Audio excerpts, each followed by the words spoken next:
From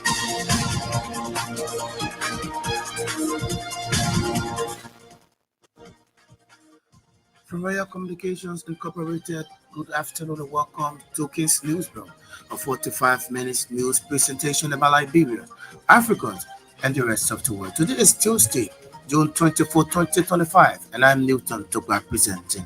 Series we're following this afternoon, the House of Representatives summons the acting managing director of the Liberia Electricity Corporation, Mohammed Sharif, to appear before that August body on Monday, June 30th, 2025 for allegedly obstructing the horse's functions, describes his alleged action as an affront to the horse's leadership.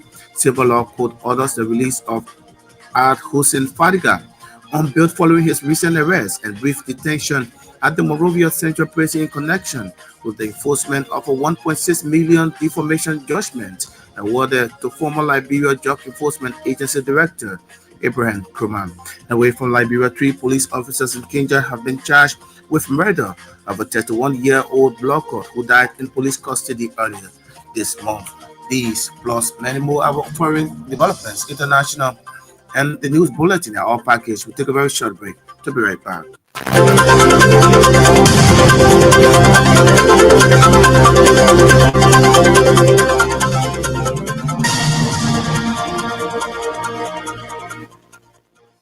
At this juncture, we cross over to Sam Andrews with the news bulletin.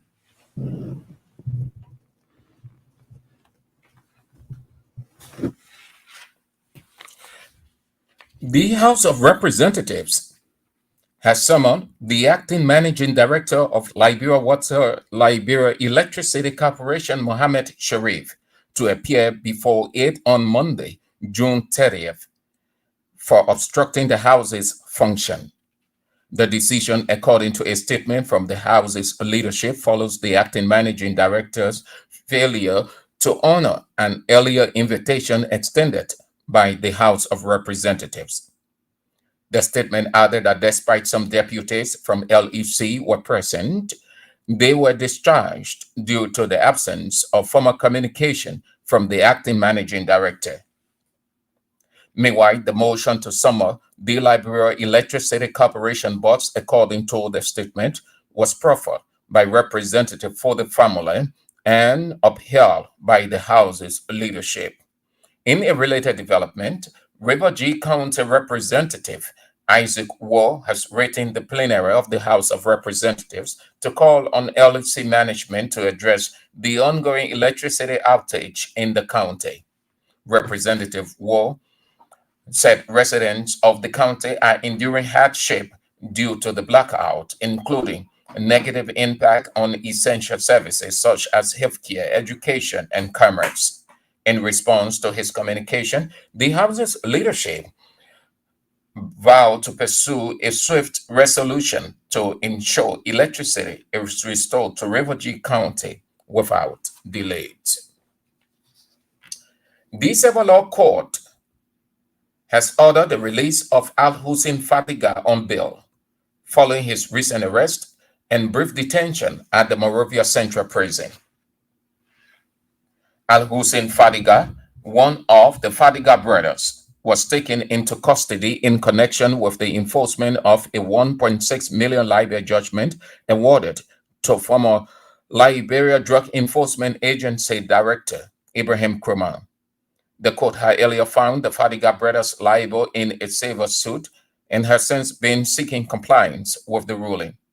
Speaking to reporters, after Al Hussein's arrest and imprisonment, former LDEA boss Ibrahim Kruman welcomed the court's action and described it a vindication of the allegations made against him by the Fadiga brothers. The Central Bank of Liberia, in collaboration with the National Identification Registry, has issued a directive requesting all commercial banks to disengage the enforcement on the usage of the National Identification Card as a prerequisite for all banking transactions. The National Identification Registry, in a communication issued, informed all public social service providers to take note and act in compliance with the directive. The National Identification Card, a registry at the same time suspended with immediate effect the issuance of the National Identification Card. The National Identification Registry attributed a suspension of the issuance of the National Identification administrative for administrative reasons. The Foreign Service Institute at the Ministry of Foreign Affairs has reportedly identified categories of non-state actors that have the propensity of triggering threats to peace and development on the African continent. The Institute Director General Regina Goodrich named some of those non-state actors that have the propensity of triggering insecurity and undermining development on the African continent as middlemen, arms dealers, drug dealers, multinational corporations, among others. Mr. Goodrich made that disclosure when a 17-man delegation from the National Institute of Security Studies based in Abuja, Nigeria, paid a one-day study to the Foreign Service Institute at the Ministry of Foreign Affairs. Remarking during the program, the charge d'affaires at the Nigerian embassy near Monrovia, Ramat Mohammed, said the issue of security was no longer the work of state alone, but also a shared and rooted in partnership. The Nigerian embassy charge d'affaires said the growing presence of a number of insurgents, vigilantes, and non-state actors must be the issue of discussion and constant habit of sharing information among state actors on the African continent. Former Assistant Minister for Children and Social Protection at the Ministry of Gender, Mamina Kage, has urged graduates of the Ambassador D. Maxwell Sakimaya Women Empowerment Vocational Training Skill Programs to be innovative in their career. Serving as keynote speaker at the graduation ceremony of over 40 women from the Institute, Madam Kage described the graduation as a milestone in Liberia's efforts to foster grassroots development through the empowerment of women. She urged graduates to challenge the nation by rethinking the path towards sustainable development. Kage praised the initiative for its inclusive and nonpartisan approach, noting that more than 55% of the participants were not affiliated with the Movement for Economic Empowerment. According to the former minister, the Ambassador D. Maxwell Sakimaya Women Empowerment and Vocational Skills Training Program is moved by the banners of political slogans given back to the ordinary citizens through skills empowerment. In brief remark, Ambassador D. Maxwell Sakimaya reaffirmed his commitment to expanding the program. He described the graduates as the spirit of Liberia's future, reaffirming that the training program is a long-term vision for national transformation grounded in family values, service, and community engagement. The economic freedom fighters of Liberia has challenged the newly commissioned leadership of the political party in Monserrate County to go all out in recruiting more people in order to bring the needed change in the socio-economic and political landscape of the country. EFFL Commander-in-Chief Emmanuel Gwangwen said, "This was necessary in order to checkmate those who have been entrusted with power," adding that their days of honeymoon are over. Mr. Gwangwen made the statement when the economic freedom fighters of Liberia commissioned the leadership in the 17 districts in Monserrate County in Painesville, outside Monrovia. The economic freedom fighters of Liberia had threatened to weed out members of the National Executive Committee of the group who have abandoned their position because of their appointments in various positions in government. According to him, officials of government who are in the habit of ignoring the party for employment in government ministries and agencies should be aware that their days of serving in those positions will end one day and it will be too late to recover their attitude. The West African Regional Organization, ECOWAS, has ended a 5-day meeting aimed at delocalizing administration, finance, macroeconomic policy, public accounts, industry, and the private sector. Speaking at the program marking the ending of the meeting, the fourth Deputy Speaker of ECOWAS Parliament, Tumakri Billy, encouraged parliamentarians to return with renewed effort aimed at implementing some of the decisions reached at the end of the discussion. According to him, a lot of young people are looking to their respective governments to provide jobs, improve their economic and well being, and create the avenue for investment in their communities. The meeting honored the theme assessing the effectiveness of ECOWAS investment policy as an instrument for addressing the rising levels of unemployment in the sub-region, brought together lawmakers from all ECOWAS member states.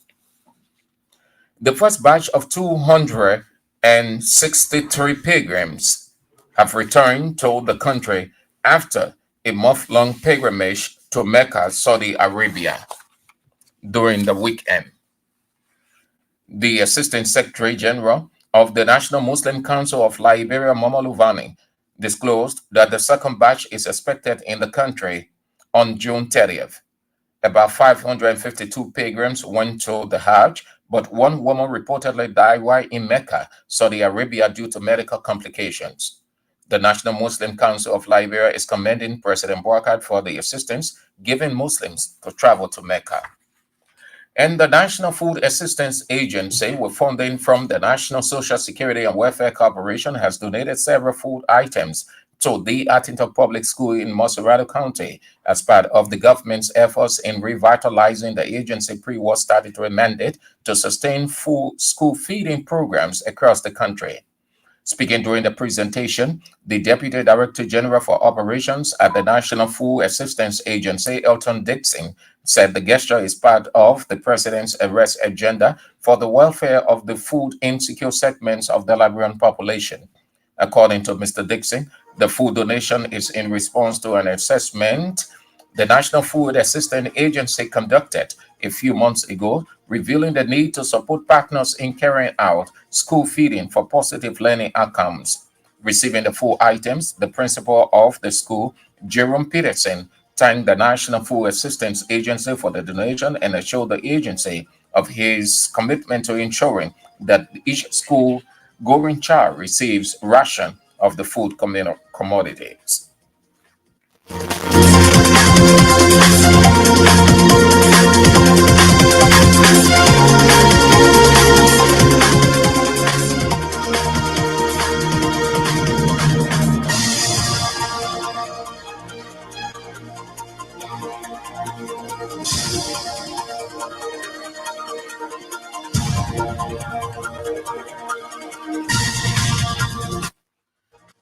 Sam Andrews with the news bulletin. News bulletin is a regular feature here on King's Newsburn. What if you just joining us? A reminder you're listening to King's Newsburn, a 45 minutes news presentation about Liberia, Africa, and the rest of the world. Stories we're following this afternoon. The House of Representatives summons the acting managing director of the Liberia Electricity Corporation, Mohammed Sharif, to appear before that August body on Monday, June 30th, 2025, for allegedly obstructing the House's functions, describes his alleged action as an affront to the House's leadership. Civil law court orders the release of Ad Hussein Fadiga on bail following his recent arrest and brief detention at the Morovia Central Prison in connection with the enforcement of a 1.6 million defamation judgment awarded to former Liberia Drug Enforcement Agency Director Ibrahim Kumar. Away from Liberia, three police officers in Kenya have been charged with murder of a 31-year-old blogger who died in police custody earlier this month. We'll take a very short break and we'll come back. We'll bring you the voices of the newsmakers.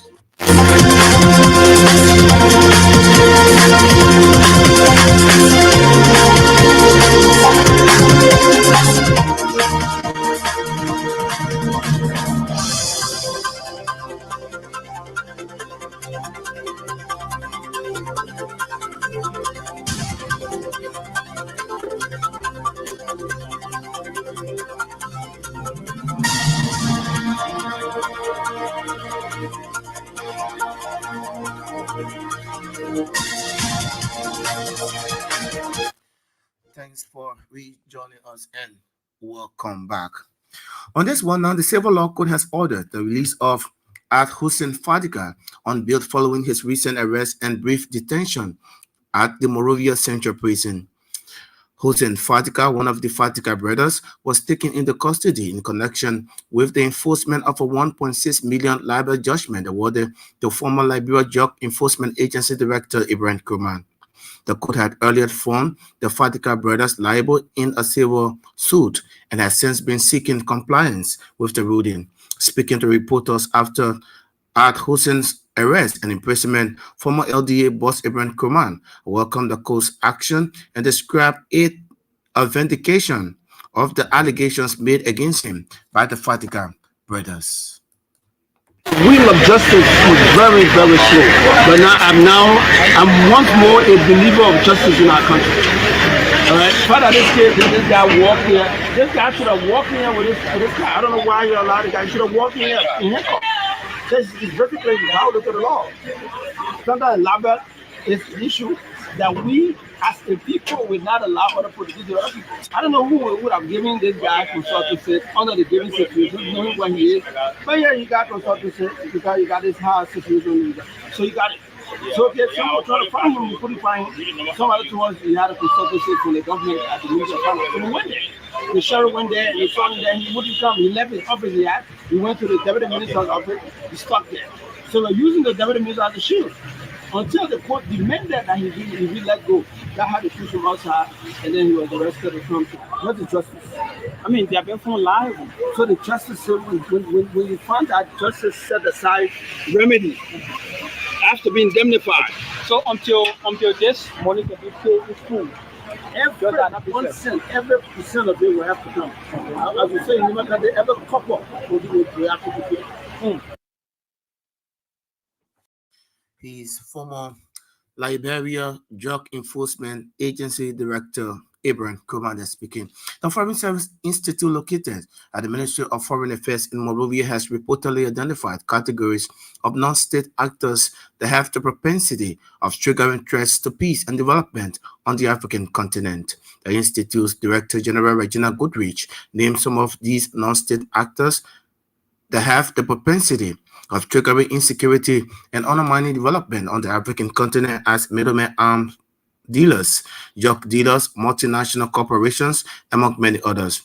Goodrich made the disclosure when a 17-man delegation from the National Institute of Security Studies based in Abuja, Nigeria, paid a one-day study to the Foreign Service Institute at the Ministry of Foreign Affairs in Morovia during the weekend.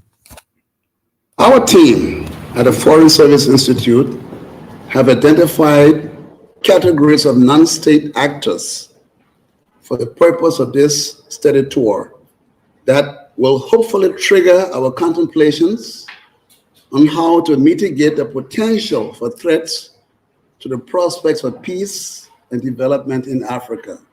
Who are those non-state actors that we have identified?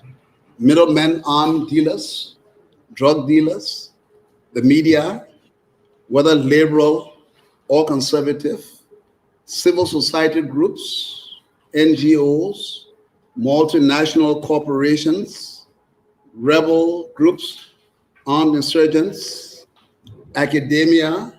One of my instructors tried to get us to add what he called ambitious scientists, opportunistic scientists, but I overruled him to let that be for a moment. We also named academia, wealthy class, technology tycoons, millionaires and billionaires, sports personalities, entertainment personalities, the pharmaceutical industry, underprivileged youths, and so forth and so on. These are some of the non-state actors we believe to have direct or indirect impact on our livelihoods, our lives, the prospects for development of our various countries. The issues that we have to reckon with is what motivates these non-state actors so that their actions may have a negative impact on peace and development in our part of the world, meaning in Africa. I'm not in the least suggesting that all of these non-state actors are bad. Many of them act ostensibly for the good of society, but are all of their actions purely altruistic? Should we then examine the connections between legitimate state actors and non-state actors? I would presume that many, if not most, of the above-mentioned non-state actors may have an indirect back-channel connection with state actors to advance whatever designs they may be pursuing for the benefit or the deficit of our respective publics and thereby our continent. Remarking during the program, the Sashi Affairs at Nigerian Embassy near Monrovia, Ramat Mohammed said the issue of security is no longer the work of the state alone, but it is a shared and rolled out in partnership. The Nigerian Embassy Sashi Affairs said the growing presence number of insurgencies, vigilantes, and non-state actors must be issue of discussion and constant habit of sharing of knowledge among state actors on the African continent. Over the past week, the participants from the Institute have had the privilege of engaging with key institutions across Liberia, discussing internal affairs, justice, defense, immigration, policing, and the broader issues that are shaping our regional security landscape. At the heart of these conversations remains a timely and complex theme: the constantly evolving role of non-state actors in African security.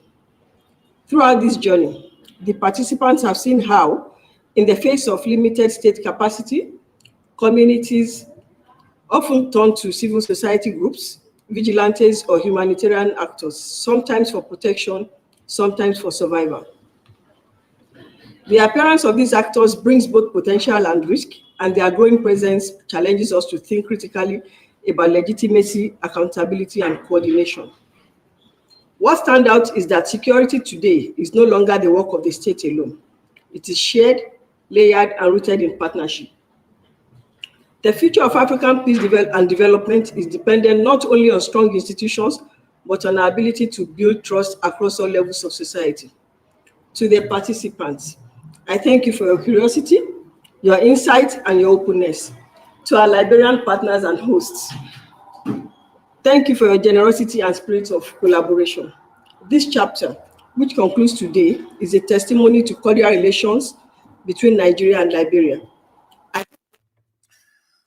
Ramat Mohammed, the head of Sashi Affairs at the Nigerian Embassy near Monrovia, earlier you heard the voice of the Foreign Service Institute Director General Reginald Goodrich.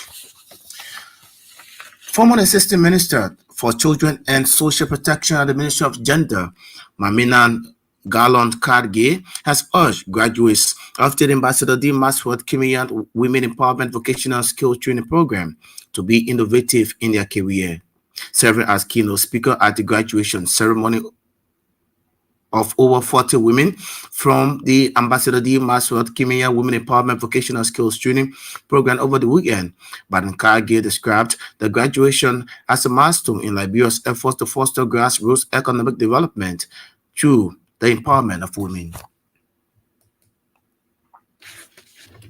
Driving, I have dropped a friend around the community, and I saw a group of young women seated here at the party headquarters. And it wasn't even during the weekend, it was around Tuesdays or Wednesday when I saw them seated here. And as someone who believes in women, to see women at the political party headquarters during the day and basic doing something, I thought it was rare for me. So I drove and I stopped. I walked and I came over to them and asked them, I said, what are you people doing? Do you have a program here today? And they said, no. This is a school. And this is the D. Maxwell Sakemia Women Empowerment and Vocational Skills Training Program that's being run for 6 months.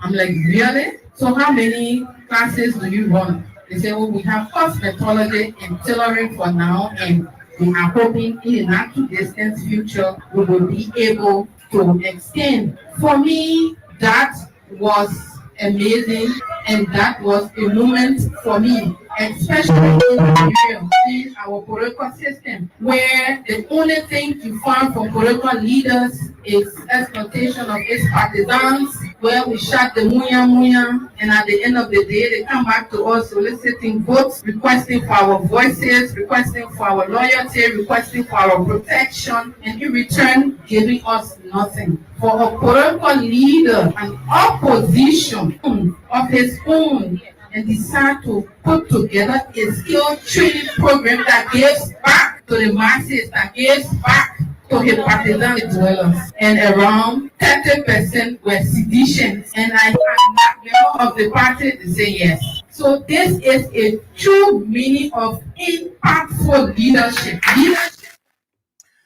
In brief remarks, Ambassador D. Masrosat Kimian reaffirmed his commitment to expanding the program. He described the graduates as the spirit of Liberia's future, affirming that the training program is a long-term vision for national transformation grounded in founded values, service, and community engagement.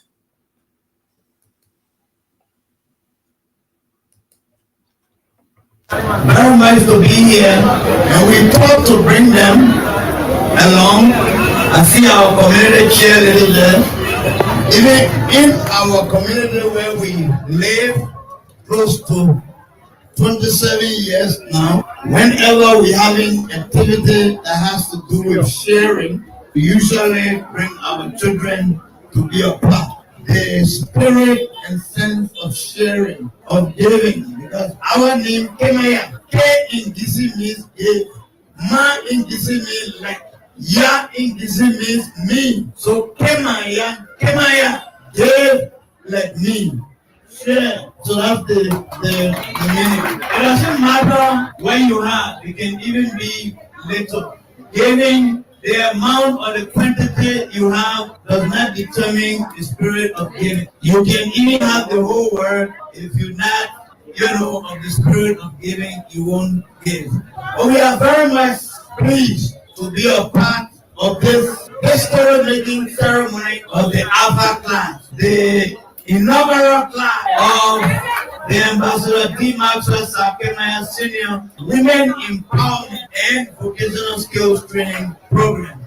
We are pleased that God will use us as an instrument to be able to see again another reality of a vision that we've long been having, not just vision, but also in terms of manifesting such vision. That we can be alive, we can be a part of helping to transform the lives of 41 wonderful Liberian women. We are very much proud. We were in government 27 years ago. I was not in government 20 years ago. Of all of my professional life, I worked just 6 years in government.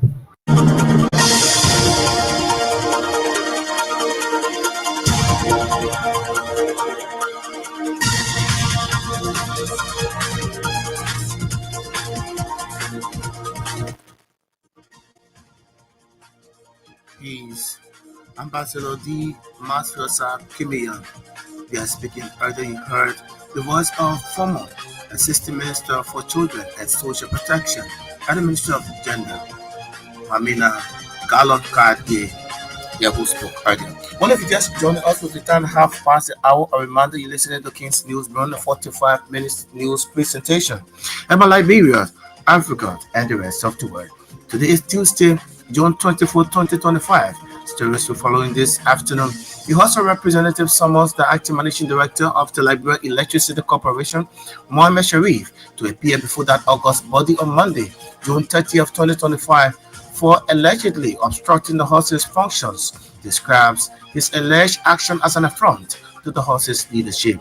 Civil law court orders the release of Ad Hussein Fadiga on bail following his recent arrest and brief detention at the Monrovia Central Prison in connection with the enforcement of a 1.6 million defamation judgment awarded to former Liberia Drug Enforcement Agency Director Ibrahim Kumar.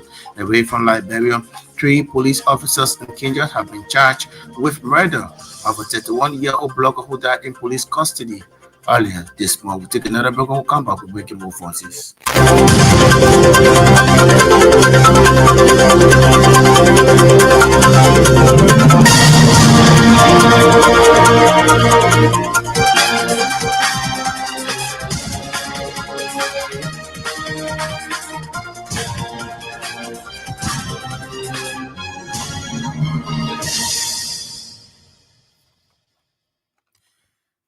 The Economic Freedom Fighters of Liberia has challenged the newly commissioned leadership of the EFFL in Montserrat County to go all out in recruiting more people in order to bring the needed change in the socio-economic and political landscape in the country.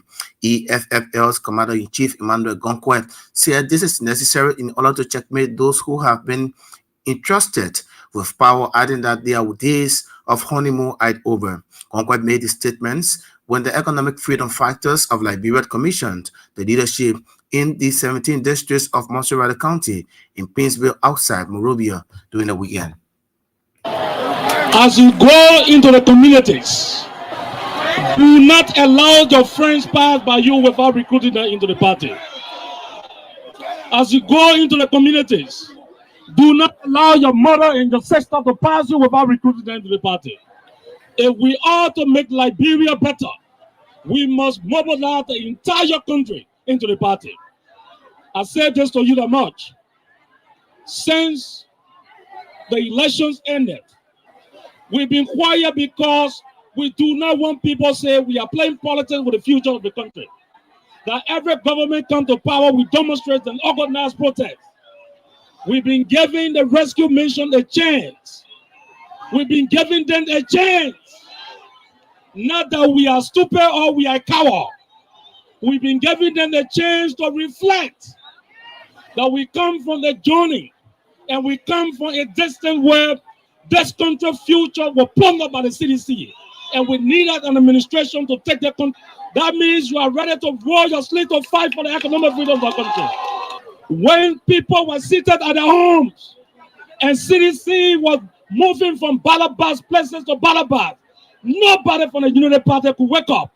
Nobody from the Rescue Alliance could wake up. It took us, we sacrificed our life, we challenged the status quo, and move from community to community, move from country to country, protected the vote. But today we are here being disrespected, we are here being insulted. I can only promise you, fellow fighters, the time is coming when we will confront them.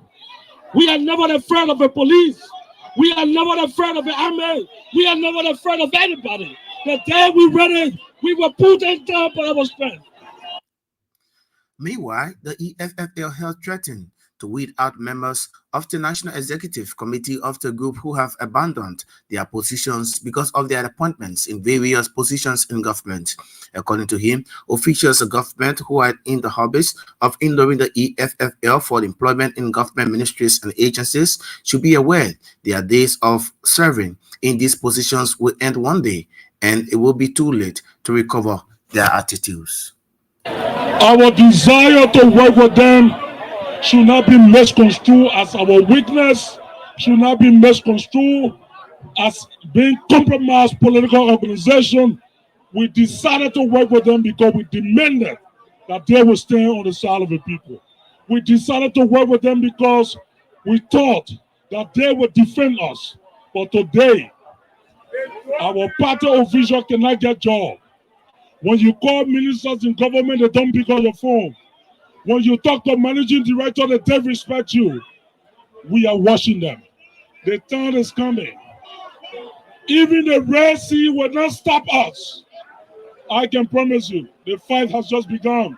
To the district leaders, to your party leaders that have neglected your party, I can say to them, we're going to Gonda conventions in November. We will remove all of the people who have neglected their party. We will remove them from the party position because they are worthless people. They do not deserve to be here. We, the Economic Freedom Fighters of Liberia, we are not a chaotic political party.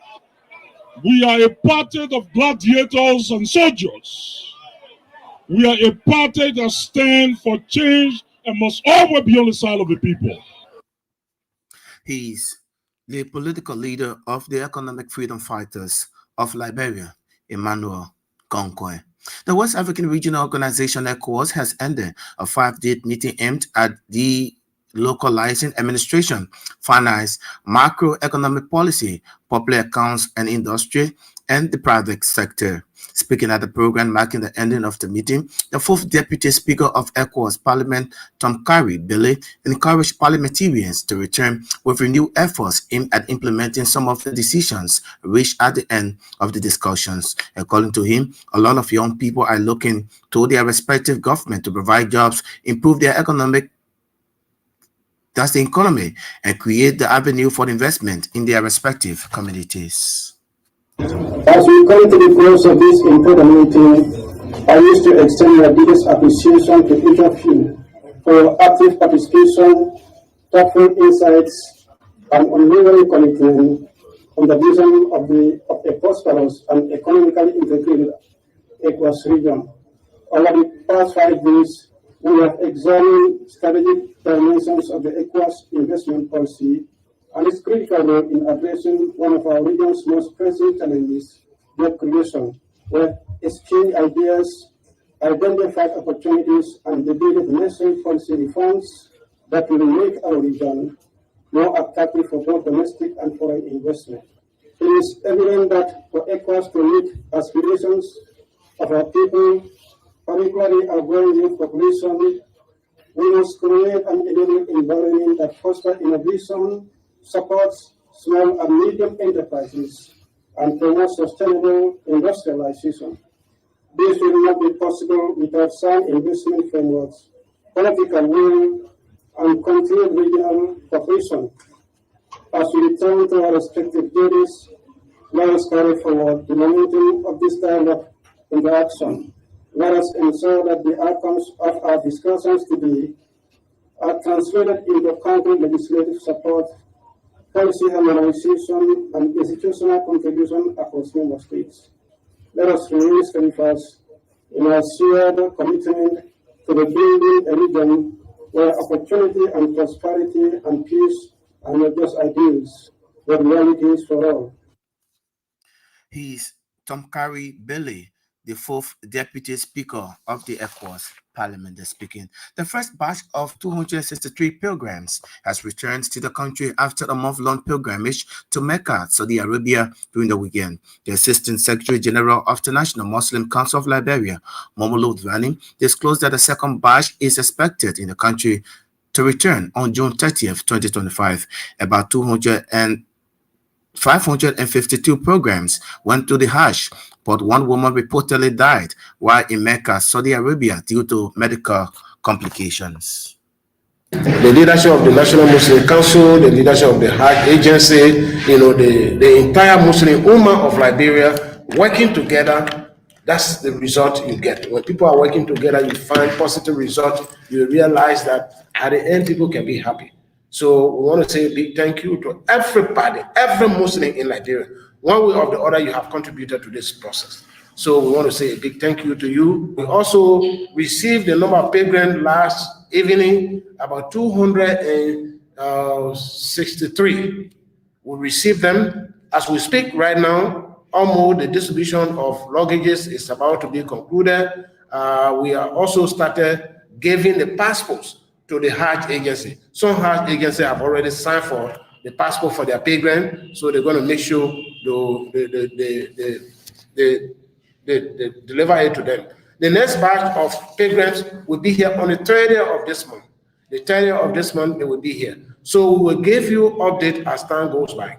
So we want to say thank you, and let's continue to work together. The media, you have been doing extremely well. The contribution you are making, we pray that Almighty Allah will bless you, and all those who have contributed to this Hajj process, we pray that Almighty Allah will bless all of them. We received 5 complaints so far. Like he said, we have already done 98% of Hujjahs have received their luggages. Among those 98, we realized there were 5 persons that complained that they didn't find their bags. That being 5 bags, they didn't find. In our observation, scrutiny, and so forth, we equally realize that there are 5 bags that's supposed to have been for India, but was mistakenly brought to Liberia. So our belief is that the 5 persons that complained about their luggages, it's possible it was like swap. They might have dropped it to India, So we're going to contact the airline to make sure they can take delivery of it so that they can bring the ones that they have, replacing this bag. He's the Assistant Secretary General of the National Muslim Council of Liberia, Momolu Vanida speaking. And away from Liberia, 3 police officers in Kenya have been charged with murder of a 31-year-old blogger who died in police custody earlier this month. Albert Owang's death has sparked violence in Kenya with protests held to demand justice. Mr. Owang was arrested after Kenya's Deputy Police Chief Eliud Lagat filed a complaint accusing the blogger of defaming him on social media. Mr. Lagat stepped aside last week pending the outcome of investigations into Owang's death. He has denied any wrongdoing.